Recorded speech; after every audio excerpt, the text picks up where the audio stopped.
بسم اللہ الرحمن الرحیم الحمدللہ رب العالمین والعاقبۃ للمتقین والصلاۃ والسلام علی خاتم الانبیاء والمرسلین وآلہ الطیبین الطاہرین۔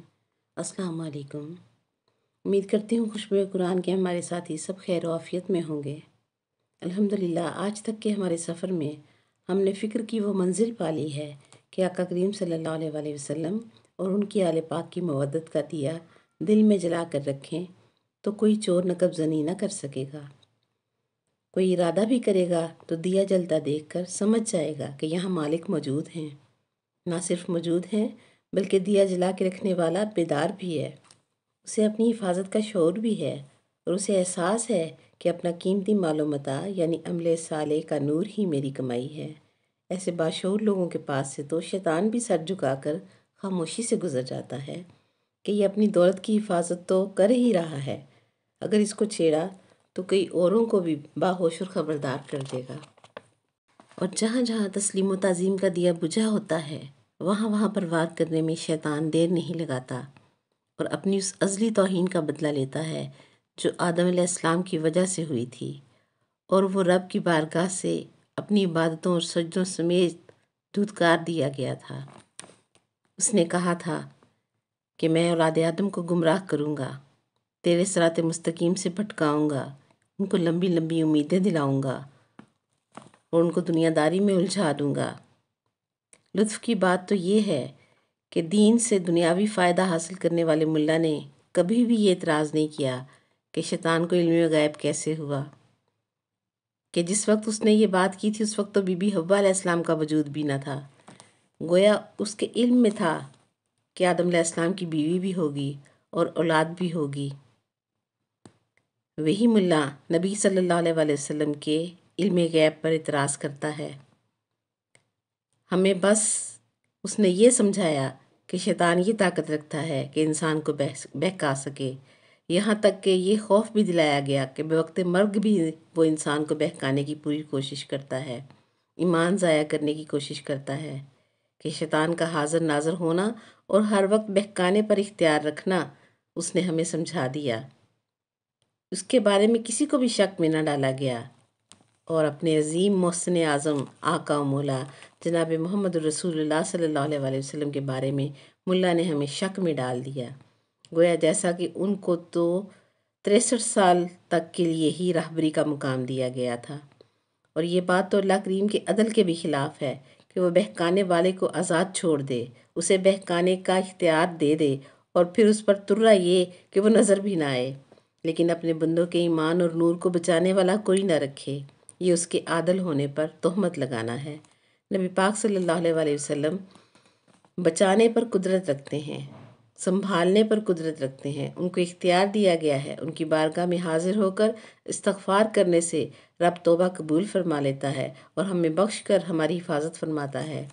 ہمارے نبی صلی اللہ علیہ وآلہ وسلم ہمارے لیے ہر دم دعا گو رہتے ہیں۔ ہمارے اعمال بالخصوص شب جمعہ سے جمعہ کی مغرب کی اذان تک پڑھا جانے والا درود پاک آقا کریم کی بارگاہ میں سونے کی تختیوں پر پیش کیا جاتا ہے۔ امتی کے نیک اعمال دیکھ کر نبی صلی اللہ علیہ وآلہ وسلم ان میں اضافہ کی دعا کرتے ہیں اور اعمال بد دیکھ کر اپنے امتی کے لیے رب کی بارگاہ سے بخشش اور ہدایت مانگتے ہیں۔ گویا امتی کو نیک اعمال کی توفیق ملنا اور گناہوں سے بچ کر زندگی گزارنا امتی کے محسن اعظم آقا مولا صلی اللہ علیہ وآلہ وسلم کی دعا کا اثر ہے۔ کائنات کا ذرہ ذرہ اپنے رب کو پہچانتا ہے تو اپنے رب کے محبوب کی بھی معرفت رکھتا ہے۔ ایک ہم انسان ہی ہیں جنہوں نے آج تک بھی رسالت کا وہ مقام نہ پہچانا جو میرے رب نے اپنے رسول صلی اللہ علیہ وآلہ وسلم کو عطا فرمایا ہے۔ انسان کے علاوہ کسی مخلوق نے ان سے کوئی معجزہ طلب نہ کیا۔ آج 1450 سال بعد بھی شیطان کا تصور تو ذہنوں میں پختہ ہے، مگر مہربان کا تصور شکوک و شبہات کی نظر کر دیا گیا۔ یاد رکھیں، جس دل میں نبی صلی اللہ علیہ وآلہ وسلم اور آل نبی صلی اللہ علیہ وآلہ وسلم کا ادب اور احترام ہے، شیطان کا زور وہاں نہیں چل سکتا۔ کاش ممبروں سے یہ قرآنی تصور بھی بیان کیا جاتا تو آج امت محبت سے دین کو اپنا کر دین پر چلنے میں ہی خود کو کامیاب اور کامران سمجھتی۔ اس یقین اور عقیدہ کو پختہ کیا جانا چاہیے کہ ہم لاوارث نہیں چھوڑ دیے گئے، ہمارا وارث ہے اور ہم کسی کے ہیں۔ محافظ کا تصور پختہ کریں کہ محافظ کی موجودگی میں ایمان چوری ہونے کا خدشہ بھی نہیں رہتا، اور انسان اسی اطمینان میں جیتا ہے کہ میرے محافظ، مجھے بچانے والے، میری شفاعت کرنے والے نہ صرف اس دنیا میں بلکہ قبر میں، منکر نکیر کے سوالوں کے وقت بھی، اور محشر میں اٹھنے سے لے کر جنت لے جانے تک میرے ساتھ ہیں۔ جو انسان یہ تصور پختہ کر لیتا ہے وہ لا خوف علیہم ولا ہم یحزنون میں شامل ہو جاتا ہے۔ اور قرآنی فرمان النبی اولیٰ بالمؤمنین بانفسہم بھی اسی تصور محافظت کو پختہ کر رہا ہے کہ شہرخ سے قریب اللہ کریم ہے تو اسی شہرخ سے ہمارے جسم میں جان بنتی ہے کہ شہرخ کو کاٹو تو خون ہوتا ہے اس میں، اور اسی خون سے جان بنتی ہے۔ اسی لیے نبی صلی اللہ علیہ وآلہ وسلم مومنوں کی جانوں سے بھی زیادہ اولیٰ ہیں، ان کے قریب ہیں۔ یہ عقیدہ رکھنے والا مومن، اس کو قرآن گارنٹی دیتا ہے کہ نبی صلی اللہ علیہ وآلہ وسلم کی دعا کے صدقے میں مرتے دم تک نیک اعمال کی توفیق ملتی رہے گی۔ اپنے دل میں اپنے آقا و مولا کی محبت کو محسوس کریں۔ آپ کے اخلاق اور کردار سے آپ کو نہ جاننے والا بھی جان جائے کہ رحمت للعالمین کا امتی ہے۔ یاد رکھیں، جس روح اور دل کو اللہ کریم اپنے محبوب صلی اللہ علیہ وآلہ وسلم اور ان کی آل پاک کی محبت اور مودت میں تڑپتا دیکھتا ہے، اسے براہ راست عطا کرتا چلا جاتا ہے، اس کا دامن نور سے بھرتا چلا جاتا ہے، اور پھر شیطان ایسے لوگوں کا کچھ نہیں بگاڑ سکتا۔ کہ اگر غور سے قرآن پاک میں شیطان کا وہ مکالمہ سمجھیں جو اس نے رب کریم کے ساتھ کیا تو ہر بات واضح ہو جاتی ہے کہ اس نے کہا فانظرنی الی یوم یبعثون، کہ مجھے مہلت دے قیامت کے دن تک۔ گویا قیامت پر اس کا عقیدہ پختہ ہے۔ پھر اس کا کہنا کہ فَبِعِزَّتِکَ لَأُغْوِيَنَّهُمْ اجمعین، مجھے تیری عزت کی قسم میں ان سب کو گمراہ کروں گا، ظاہر کرتا ہے کہ اللہ کریم کی وہ عزت اور تکریم بھی کرتا ہے۔ اور پھر اس کا کہنا اِلَّا عِبَادَكَ مِنْهُمُ الْمُخْلَصِينَ، سوائے تیرے ان میں سے تیرے مخلص بندوں کے، ان کے اوپر میرا زور نہیں چلے گا۔ معلوم ہوا نبوت کا بھی اقرار اس کے عقیدہ میں شامل ہے۔ ہمیں قرآن سے شیطان کے 3 عقیدے ملے: الوہیت، اللہ عبادت کے لائق ہے، دوسرا نبوت کہ نبی اللہ کے خالص ترین بندے ہوتے ہیں، اور تیسرا اس کا عقیدہ آخرت ہے کہ اس نے یوم آخرت تک کی مہلت مانگی۔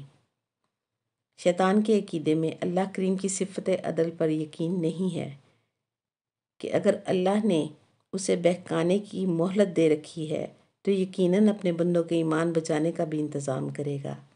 اور دوسرا شیطان کے عقیدے میں ولایت علی علیہ السلام اور ان کی اولاد کی ولا کا تصور بھی نہیں ہے۔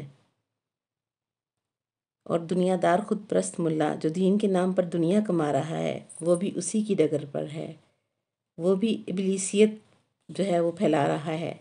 الوہیت، نبوت اور قیامت کا تصور تو منبر سے بیان کرتا ہے مگر اللہ کریم کا عادل ہونا بیان نہیں کرتا۔ اور من کنت مولاہ فہذا علی مولاہ جیسے عظیم اعلان ولایت کو بھی منبر سے بیان نہیں کرتا۔ یاد رکھیں، ولایت عہدہ نہیں ہے، ولایت ایک ذمہ داری ہے دین بچانے کی۔ نبی صلی اللہ علیہ وآلہ وسلم نے اپنے بعد امت کو راہبر دیا، رہنما دیا، اور نبی صلی اللہ علیہ وآلہ وسلم کا یہ فرمانا من کنت مولاہ فہذا علی مولاہ، یہ ظاہر کرتا ہے کہ نگاہ نبوت دیکھ رہی تھی کہ ہر ایک نے مجھے مولا نہیں مانا ہوا، ورنہ نبی پاک صلی اللہ علیہ وآلہ وسلم ارشاد فرما رہے تھے کہ تم سب کا میں مولا ہوں، تو میرے بعد یہ علی مولا ہے۔ نہیں، نبی پاک صلی اللہ علیہ وسلم نے ارشاد فرمایا تم میں سے جس نے مجھے مولا مانا ہے اس کا یہ علی مولا ہے۔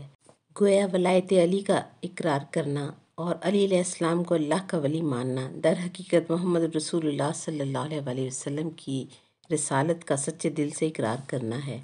اسی لیے تو مولا علی علیہ السلام کے خاندان نے اس ڈیوٹی کو اپنی جانیں دے کر بھی پورا کیا۔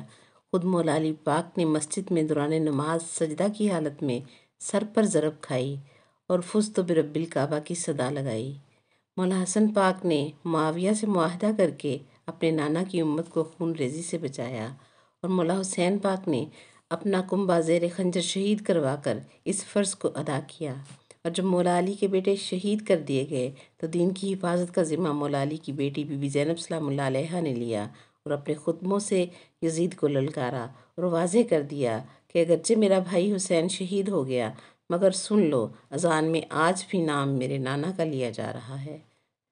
دنیا دار ملا جو منبر سے قرآن عقیدہ بیان ہی نہیں کرتا اور نبی صلی اللہ علیہ وسلم اور آل نبی صلی اللہ علیہ وسلم کے فضائل اور اختیارات کی حقیقت چھپا لیتا ہے اور روایتوں اور قصہ کہانیوں پر اپنی روزی اور روٹی چلا رہا ہے، وہ ایک بار ضرور سوچ لے کہ شیطان کے دل میں جو تھا اس نے بول دیا، سچ بول کر انکار کر کے ابلیس تو بن گیا مگر دھوکے کا سجدہ کر کے منافق نہ بنا۔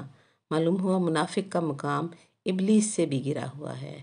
الیاذ باللہ، اللہ ہمیں منافقت جیسے بدترین مرض سے بچائے۔ آج کے لیے اتنا ہی، کل خوشبو قرآن میں پھر بات ہوگی۔ وآخر دعوانا ان الحمد للہ رب العالمین۔ سبحانک اللہم و بحمدک ونشہد ان لا الہ الا انت نستغفرک ونتوب الیک۔ السلام علیکم ورحمۃ اللہ وبرکاتہ۔